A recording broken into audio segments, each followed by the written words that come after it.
John Teasan grew up in the small town of Belleville, the youngest of Dennis and Patty Teasan's 3 children.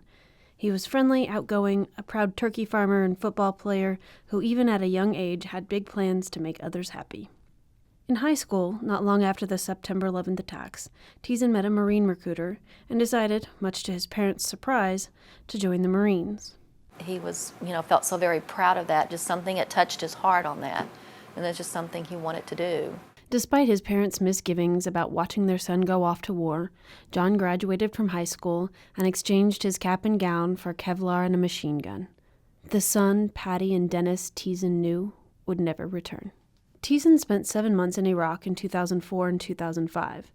Just 5 years after he returned, the Teasans found themselves in the Brazos County Courthouse, weeping as a jury sentenced their youngest son to die for a cold-blooded double murder. At this time, John Darrell Teasan, I sentence you to death.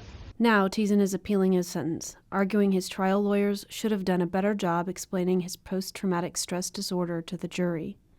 And his parents and friends are hoping to bring awareness to the issue and save not only his life, but perhaps other soldiers who return damaged from battle. We need to do something for them to help prevent all of this. At age 21, Teasan served in a platoon whose job was to patrol the streets, search for improvised explosive devices, and conduct roadside checkpoints. Among the men he served with in Iraq was Lance Corporal Tim Rojas, who grew up in the Houston area. The two became fast friends. He was cool. He was like my little brother. I mean, he was very quiet, very respectful. He was the kind of guy that wouldn't say much, but when he did, you know that he meant it. I know it's a cliche term, but when you hear the term band of brothers, that's a true-to-life statement.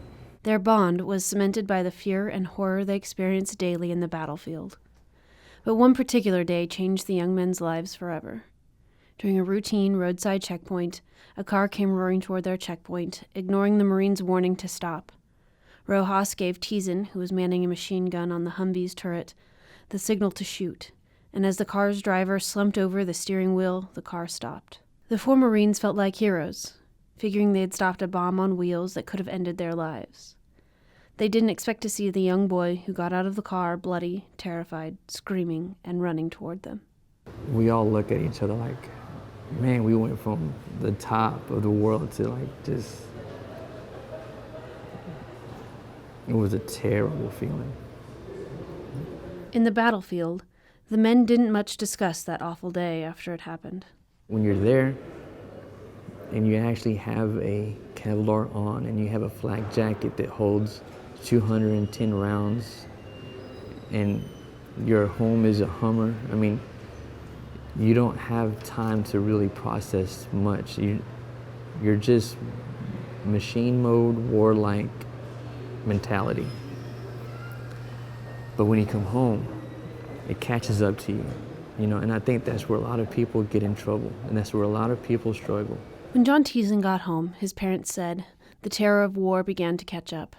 He began drinking heavily, he acted strangely, and would come into their room sobbing at night. He just wasn't my John that I knew.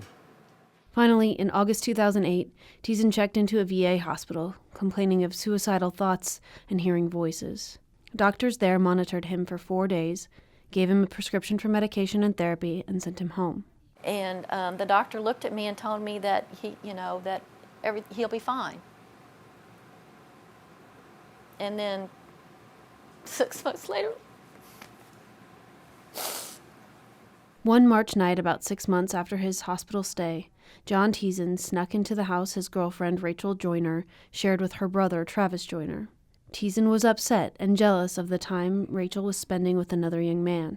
When Rachel came home the next day, Teasan shot her and then Travis, who had come to her aid.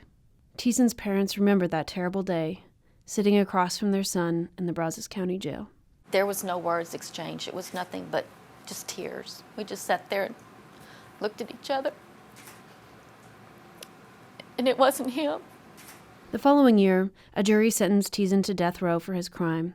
Prosecutors argued that the young veteran put his years of military training to use to hunt down and kill the Joyner siblings. His military service, one state lawyer told the jury, shouldn't be an excuse for the cold, calculated murder he committed. But Patty Teasan said her son isn't the only one who bears responsibility for this tragedy. Yes, I think they are responsible. Yes, I do. I think they bear some responsibility. Because he was there, and if the doctor knew that he should have stayed, why didn't he keep him? Well, why didn't he stress to us, I think he needs to stay here? I can't get over that. Lawyers for Teasan are appealing his death sentence, arguing that the jurors were not adequately informed about the causes or the consequences of PTSD. Lawyers for the state, however, argue that jurors heard plenty about Teasan's military service, along with his history of jealous and sometimes violent behavior with other girlfriends, and the lengths to which he went to plan the deadly attack on Travis and Rachel Joyner. Yeah, we have to take all that into consideration in, I would say, in almost every case with a victim. We have to take into consideration that we've got a victim that has been wronged somehow. But only those who have been there on the battlefield, living in constant fear and seeing the ugliness of war, Tim Rojas said, can truly understand the anguish soldiers like he and John Teasan endure when they return home and try to assimilate into civilian life. I do struggle in the sense that, man, what we did was very bad, but I try not to because I don't want to look at it that way. You know, it's hard to ask for help, you know, because I guess on a surface level, you come across as vulnerable, and it's hard to ask for help. As the courts decide whether John Teasan, who is now 30, should get a new trial and the chance for a life sentence, his friends and family say that they hope his case will bring more awareness to the struggles thousands of returning soldiers face. And there's no kind of medicine that can help you get through that kind of pain. It's just something that no human should have to go through.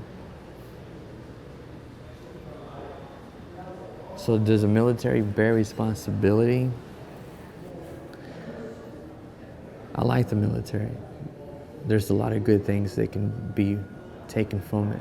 Like I told you earlier, it's one of my best decisions I've ever made.